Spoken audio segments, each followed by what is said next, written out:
చాత కాదు చేయలేను అనకు. మనిషి అనుకుంటే సాధించలేనిది లేదు.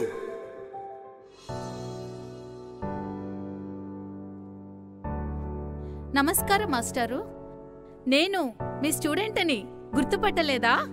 నా 33 ఏళ్ల సర్వీసులో ఎంతో మంది విద్యార్థులు. నువ్వు ఎన్నో బ్యాచ్?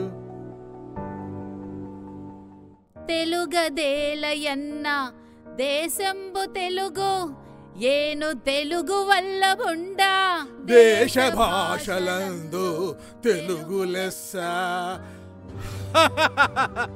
నువ్వు వైదేహివి కదూ? అవును మాస్టారు. ఎక్కడున్నావు? ఏం చేస్తున్నావు? నేను అమెరికాలో మన తెలుగు వారికి తెలుగు నేర్పుతున్నాను మాస్టారు. మంచిది, సంతోషం తల్లి. ఇతనెవరు? మన దేశం వాళ్ళ లేడు. అవును మాస్టారు, ఇతను ఇటాలియన్, పేరు థామస్ ప్లూటో. నాకు మీ సంస్కృతి సాంప్రదాయమన్నా మాకు ఎంతో మక్కువ. మంచిది నాయనా.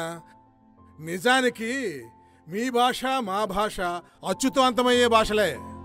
అవునమ్మా, మనదే ఆది భాష. అందుకే ఆంధ్రము అన్నారు. సంస్కృతాంధ్రములు తోబుట్టువులు. ప్రపంచ భాషల లిపులలో అందమైన లిపిగా 2వ స్థానంలో ఉంది మన తెలుగు లిపి. నా జీవితంలో ఈ తెలుగు నేలపై నడవాలని, ఇక్కడి ఆచారములు తెలుసుకోవాలని, అదే నా కోరిక. మీకు ఆంధ్ర కళారత్న, రంగమార్తాండ పురస్కారాలు వచ్చాయని తెలుసుకున్నాను మాస్టారు. నాన్నగారు రిటైర్ అయినా ఇంకా తెలుగు తెలుగు అంటూ కళారంగం వల్లే అది బతుకుతుందని ఏకపాత్రలు వేస్తూ పద్యనాటకాల్లో పాల్గొంటున్నారు. గంటల గంటలు సాగదీసే తోకరాగాలు అబ్బా బోరు వినాలంటే. ఏ పదాన్ని ఎలా పలకాలో అలాగే స్పష్టంగా పలకాలి.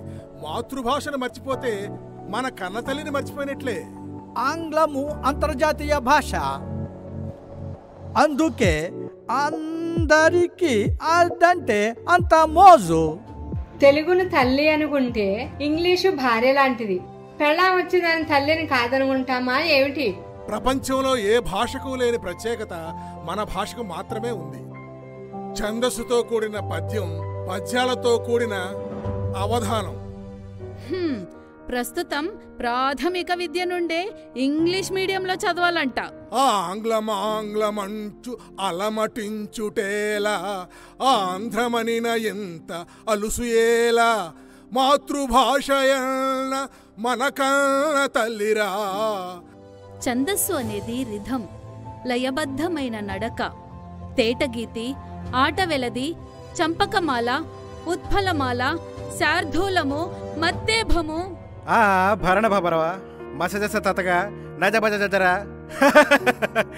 ఈ మంత్రాలకు చింతకాయలు రాలట్లా. తెలుగు మీడియంలో చదవడం వల్ల ఇంగ్లీష్లో మాట్లాడడం రాక ఎంఎన్సీలలో ఉద్యోగాలు రావడంలా. కానీ ఆ సౌండ్స్ వల్ల ముఖములో, గొంతులో, శరీరంలో నాడులు యాక్టివ్ అవుతాయని, ఆరోగ్యము పెరుగుతుందని విన్నాను. తెలుగు భాషను సరిగ్గా మాట్లాడితే 72,000 నాడులు ప్రదీప్తం చెంది శరీరంలో అణువణువు స్పందించి సంపూర్ణ ఆరోగ్యం కలుగుతుంది. అదేం తెగులో కానీ తెలుగోడే మరో తెలుగోడితో తెలుగులో మాట్లాడటం లేదు. అందుకే తెలుగు చచ్చిపోతోంది. మన భాష చచ్చిపోతే మన సంస్కృతి చచ్చిపోతుంది. దాంతోపాటే తెలుగు జాతి అంతరించిపోతుంది.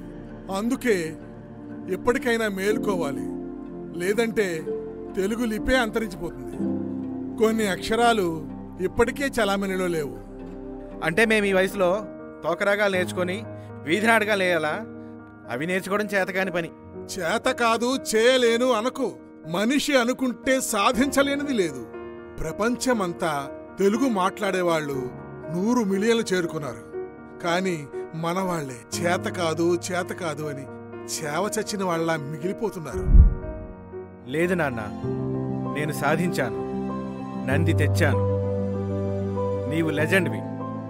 నీ లెగసీని నేను కొనసాగిస్తాను.